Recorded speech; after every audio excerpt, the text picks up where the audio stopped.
क्योंकि नरोत्तम मिश्रा सिर्फ ये नहीं कह सकते हैं कि कुछ महीनों से इंतजार कर रहे थे, बल्कि सालों से इंतजार कर रहे थे। 23 में चुनाव हार जाने के बाद नरोत्तम मिश्रा को उम्मीद थी कि बीजेपी उन्हें आगे करेगी किसी बड़े पद के साथ, लेकिन उम्मीद यहाँ ना उम्मीद में बदल जाती है तो गुस्सा होना जाहिर है। लेकिन इस बीच में आप देखिए, शिवसेना यूबीटी के जरिए उन्हें टिकट का ऑफर आता है, लेकिन ऑफर शिवसेना यूबीटी के जरिए आ रहा है, क्या ये ऑफर कांग्रेस पार्टी के जरिए भी आ सकता है? क्योंकि अभी तक नाम फाइनल उन्होंने भी नहीं किया है। इतनी जल्दी बहुत सारी चीजें परिवर्तित नहीं होंगी, लेकिन हाँ, ये मैं कह सकता हूँ कि हो सकता है कि नरोत्तम मिश्रा कहीं निर्दलीय चुनाव में ना उतर जाए, कहीं बीजेपी के लिए यहाँ पर मुश्किलें खड़ी करते हुए दिखाई ना पड़ जाए। क्योंकि आप ये भी देखिए नाज़मीन की लगातार 3 दफा दतिया से नरोत्तम मिश्रा ने चुनाव जीता है। ऐसे में अगर 23 में वो चुनाव हार भी गए हैं तो बीजेपी के लिए क्या ये नहीं होना चाहिए था कि भाई एक सीनियर लीडर है, एक अनुभवी लीडर है, मजबूत नेता रहे हैं, गृह मंत्री रहे हैं जो शिवराज सिंह चौहान सरकार में, तो ऐसे में अगर उनको मौका दिया जाता तो मेरे ख्याल से बेहतर रहता। क्योंकि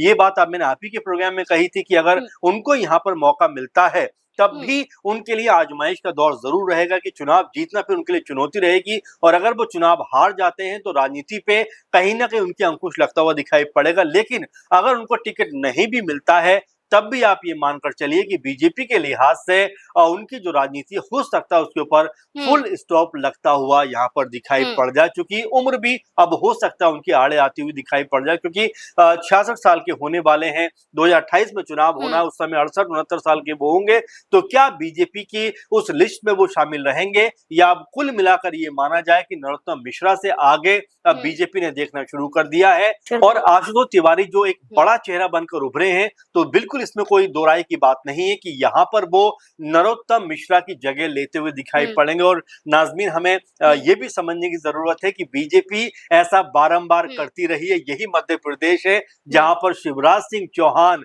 जो इतनी दफा मुख्यमंत्री रहे, इतनी बड़ी जीत 2023 में उनके हिस्से आई, लेकिन बीजेपी ने कहा कि भाई मुख्यमंत्री आप नहीं बनेंगे, मोहन यादव बनेंगे। तो यही कुछ नरोत्तम मिश्रा के साथ में भी होता हुआ दिखाई पड़ा, जो तमाम सभाएं भी कर रहे थे, पर्चा भी खरीद लिया था। यहाँ तक कि ये जो लगातार सोशल मीडिया पे चल रहा है कि दूल्हे के रूप में उन्होंने अपना जो लिबास है वो भी सिलवा लिया था, लेकिन अब बारात जाने से पहले ही उनका नाम